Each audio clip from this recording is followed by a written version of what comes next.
Hello, ladies and gentlemen. Welcome back to another episode.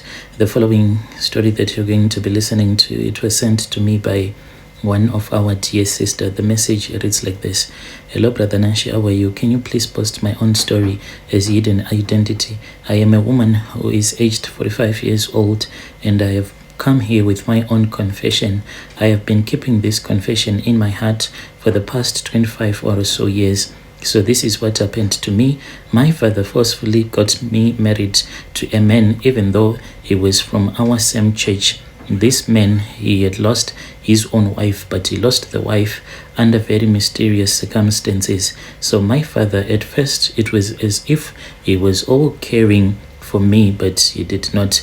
But with time, I then realized that my father only wanted me to get married to this man, simply because my father, he had been promised a good business deal by this man. He had been offered some money and a business contract. So my mother and my father, they forced me to get married to this man. When I got married to this man, I can say that life was really perfect. Like everything was just perfect. But when we went on our honeymoon, that was when I saw that it was not what I thought it was going to be. When we were on our honeymoon, my husband, he refused to touch me. Then we came back. I thought that finally I was going to be able to make love to my new husband, because I was still a virgin at that time. And when we returned back to Zim, because we went on our honeymoon to Mauritius for 3 months, I stayed with my husband, staying with a man, no sleeping with him, no touching, no what. When he would come to bed, he would be wearing a jacket and jean trousers every night. He did that. This was for 3 months. Then my late husband, one of his drivers, passed away. He had sent him on a business errand just outside of Harare. Then the man had a fatal road accident. The body was supposed to be taken to a nearby hospital close to the place where he had that accident. But no, my husband, he made sure that he used his financial resources. He made sure that the body will be taken back to Harare.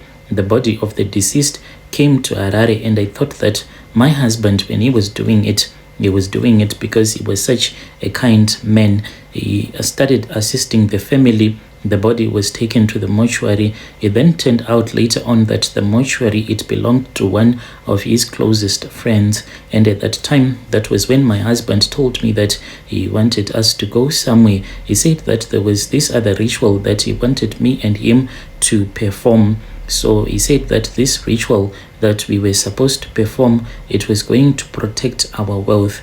I did not even understand what he was trying to say the time that he told me that there was another ritual that we had to perform, and this ritual, it was going to protect his wealth. But I trusted him since he was my husband, and I believed that he knew what he was doing. But what happened on that night, I never imagined that it could happen in such a way. He led me to the mortuary. When we went to the mortuary, I saw the body of the man, that same man that used to work for my husband, the driver.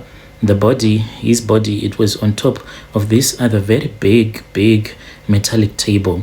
The moment that we entered into the mortuary, then the body was removed and taken back to those drawers that they place the dead bodies. And then he said that we had to do this. He said, let us do this. Let us not waste any time at all.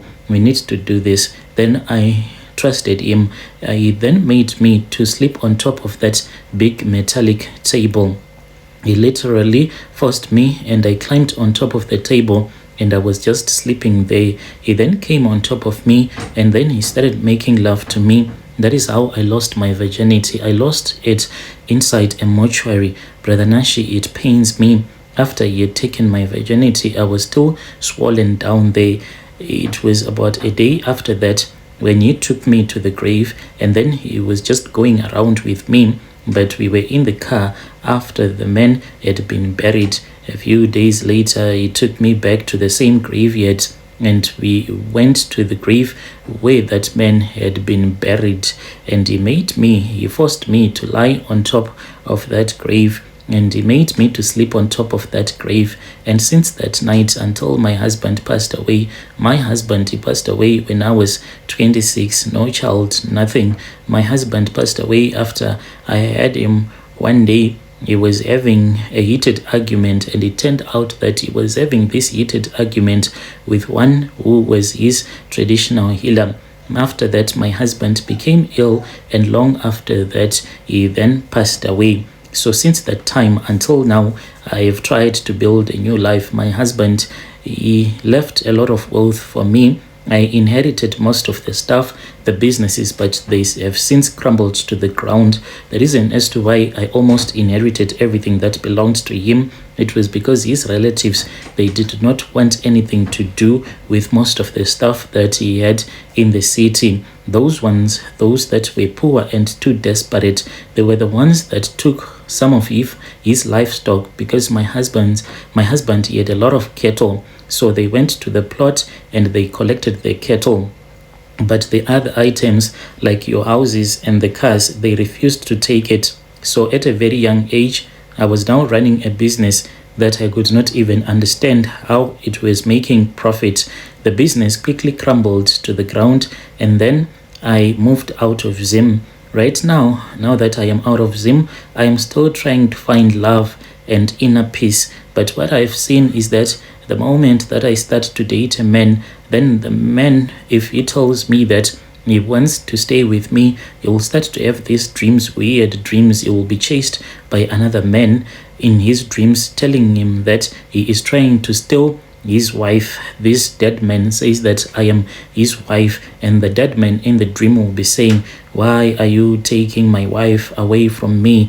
I once forced things with this other man who was also a strong Christian. We started staying together. This man, when I said, "No, let us break up.